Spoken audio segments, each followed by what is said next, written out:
What's up, everybody? I'm Alex. I'm here with the first ever video for this channel, and I got something to tell you. The Blazers are gonna get Giannis Antetokounmpo, the Portland Trail Blazers. You heard that here first. They're getting Giannis. I can guarantee it. Well, I can't guarantee it, but I think the Blazers have the best package. I think the Bucks have a really, really good reason to send Giannis over to the Blazers. I'm going to show you why right here. I've been thinking this for a while. I did just see on Instagram a post that said the Blazers are joining the race, but for a long time now I've thought, the Blazers are going to go ahead and get Giannis, but because of that post, I'm going to make a video and tell y'all exactly why it's going to happen. It has to happen. It's the best option for both teams. We're going to start off by sending Giannis over to the Blazers. I'm going to go over my trade, what I think is the best for both sides, the best package I think that both sides can offer. Plus, I'm going to tell you why every single other team is not as good of a package as the Blazers. So we're going to go ahead and send Giannis over. I think that sending over Miles Turner would be too much salary, Kuzma too much salary. I don't think that one of them will get shipped over there, although sending Miles Turner would probably help sweeten the deal for the Blazers. I don't think that happens. I think they send Thanasis, and then I think they send two of their role players, older role player guys, whether that be an Amir Coffey, an AJ Green, a Gary Harris, a Gary Trent Jr., could be any of those guys. Taurean Prince. For the sake of things, let's just say we're going to send over Taurean Prince, shooting 43% from 3 on 8 games this year. Also, we're going to send over, let's say, Amir Coffey. Once again, could be AJ Green, could be Gary Harris, could be Gary Trent Jr. Any of those wing shooters on low salary deals could make this trade work. So as we see, going over to the Blazers, we got Giannis is the big deal, plus his brother, plus Taurean Prince, a good shooter, Amir Coffey, a good role player. And then in exchange, we're going to not send Drew Holiday. I think Giannis wants to play with Drew. They have a good relationship. They've won a championship before. We are going to send over Jeremy Grant for salary. We're going to send over Robert Williams for salary. He hasn't played much for the Blazers. Very injury prone. And then we're going to send over Matisse Thybulle. Also hasn't played much for the Blazers. So now let's get to the meat of the package. Those three guys, obviously salary filler. Obviously the Bucks aren't really interested in them. But I will tell you what the Bucks are interested in, and that is their picks back, okay? In the Damian Lillard trade, they sent over a 2028 first-round swap to the Blazers, meaning in 2028, the Blazers have control of that pick. They can choose to have the Bucks pick instead of their own pick. And I think that Milwaukee really, really wants those picks back. Why? Because when they trade away Giannis, they're going to get bad. They want to rebuild. They want to build a new core. And if they go ahead and get some young players, they're going to want to build around those young players or use those young players to build around someone they could potentially get in the draft when they get bad, when they get in the lottery, when they get a top 5 pick. So they're going to want those picks more than anything, because when you're bad and you don't have your own first-round pick, morale is low, fan base morale is low. There's not much you can do. You're really in handcuffs. So they're going to go ahead and they're going to really, really, really want those picks back. So we're going to trade this to the Bucks. Get rid of that swap. Give them their control back. Give Milwaukee their swap rights back, okay? And we're also going to send over a Orlando first-round pick in 2028, which shouldn't be too good. It's not a big risk for the Blazers to send away, and it's a good flyer for the Bucks to get. And it can just sweeten that package for the Blazers, make it a little bit better, elevate it over some of those other packages that might send more picks, okay? I think the Blazers could also potentially send over a 2032 first-round pick that could be maybe top 5 or top 8 protected. Let's say top 8 protected. We're going to trade that one to the Bucks as well. I think sending over a 2032 first-round pick that's top 8 protected, what it does is not a huge risk for the Blazers. Potentially they're really bad that season. They can still get that top 8 pick. Also, it adds in a little, once again, a pick that sweetens the deal for the Bucks. Obviously can't be in the top 8, but still, you can get drafted pretty solid player 8 to 32. 8 to 30, excuse me. Yeah, there could be 32. The expansion draft is coming. Who knows? Maybe we'll make a video about the expansion draft later. I'd love to do that. Get some of my boys on here. Do a little fun expansion role play draft. Could be really fun. Let's get back on track here. I think the biggest deal in this trade A big reason why people say this trade can't happen, or people haven't really been talking about it, is because in a lot of the trade proposals I've seen has been Scoot as the main young core, the main young piece going over to the Bucks. I don't think the Bucks want Scoot. Okay, I'm sorry. Scoot has not proven anything. Could he potentially still be a good player in the league? Absolutely, but he hasn't proven anything. Someone who has proven something is Shaedon Sharpe. Shaedon Sharpe, 21 years or 22 years old, averaging 21 points a game.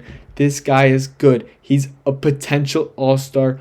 I think he'll for sure be at least in the all-star conversation one day. 21 points a game at 22 years old. This guy is a future star in the league. He's athletic. He could shoot the three ball. He has the ability to elevate a franchise, to build around, or let's say the Bucks, they go and they get really bad. They go get one of those really, really top players in the draft. Maybe they get bad fast enough this year. They can go ahead and get a top 5 pick. They can get a Caleb Wilson, get a Cameron Boozer. They do well in the lottery. If not, they can still get a young, star in next draft or in the draft after that. If they have control of those picks, they can do that. They can go get a star from the draft, and then they have someone like Shaedon Sharpe who can complement a young star. Only 22 years old. He fits the timeline, okay? He fits the timeline for the Bucks. That's what's important.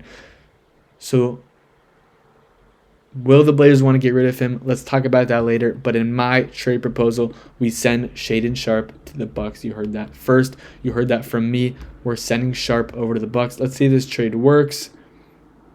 This trade is a success, like I expected. Okay. We got our salary filler, Jamie Grant, Robert Williams, Matisse Thybulle. Forget about those guys. They're going to maybe get waived and stretched. They're going to maybe sit them out. They haven't really played much for the Blazers anyways. They're going to ride out those contracts or try to move them along for more picks, more young guys. Let's see what the Bucks can do with those guys. But the real deal is you got Shaedon Sharpe. He's a young guy. He's a star. Plus you got those 2 swapped picks that you got back. You can take control of your future. And then you got that Orlando pick and that 2032 top 8 protected pick from the Blazers.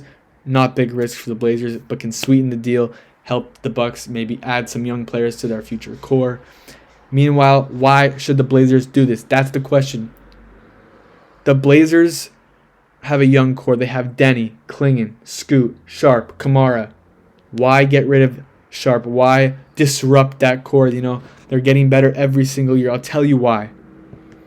You have to look at the arena in the NBA right now. Who is really good right now in the West? San Antonio, Oklahoma City, Houston Rockets. Those are your top 3 teams. The Nuggets, they're in there too. But let's say these 3 teams for now, okay? What do they have in common? Young, really excellent talent, okay? And they're already better than the Blazers. Much better. Do the Blazers really think that they can build around Denny, Klingon, Sharpe?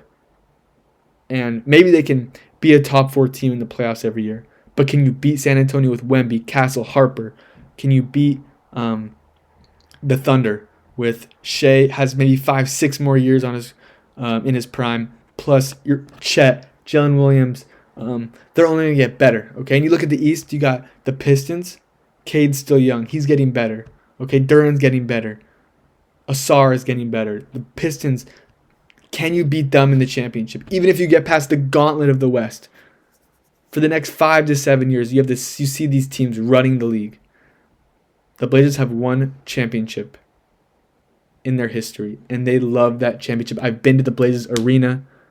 I've been to Moda Center. You look up in the rafters, you see many, many players from that championship team with their jerseys retired. The Blazers value championships. They need to go get this championship now. Now is the time. And who can bring them a championship? Giannis Antetokounmpo, surrounded by the best team he's ever had. You're going back, pairing up with Drew. You got Dame next year, okay? You got Denny. Obviously, Denny's an all-star. He's a star. Pairing Denny with Giannis, Denny will be the best teammate Giannis has ever had. No offense to Chris Middleton. He's a great player, but Denny is an all-star. He's a star, okay?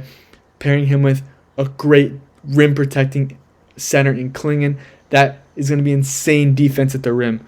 And you got shooters, okay? They just got Vic Krejci in a trade, 43% from 3. Taurean Prince, 43% from 3.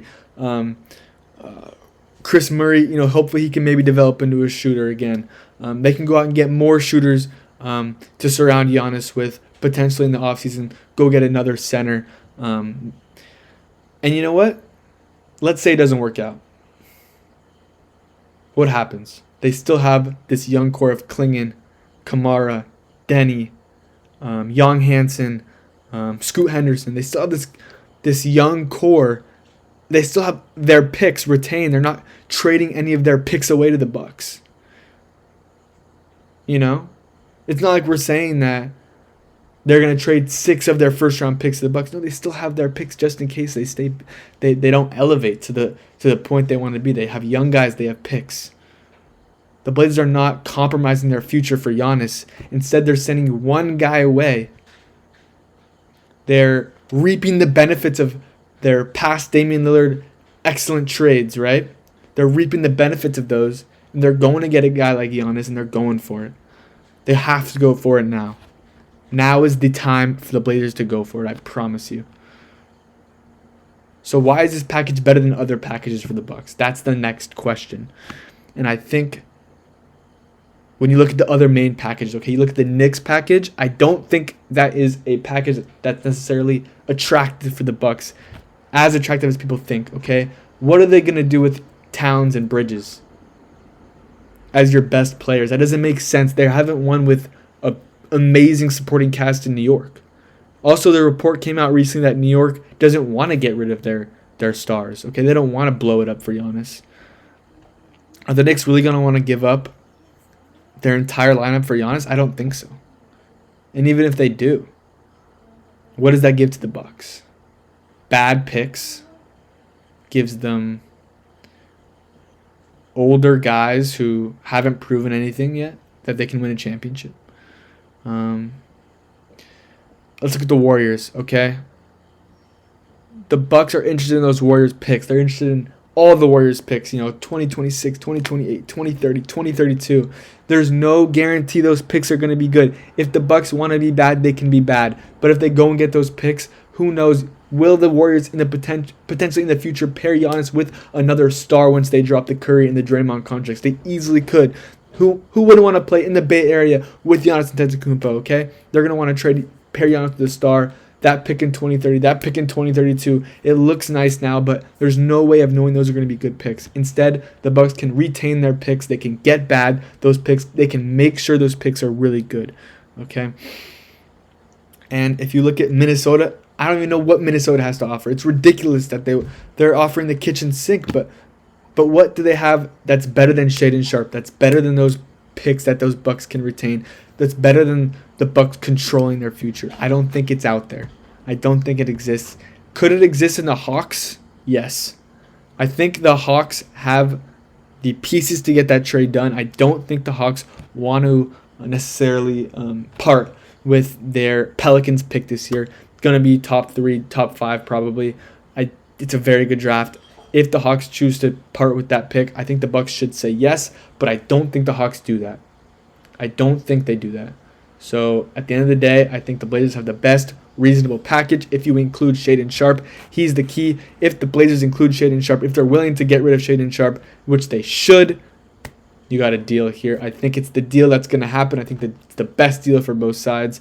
Why not? Let's do it. Let me know what you think down in the comments if you think it's a good deal or not.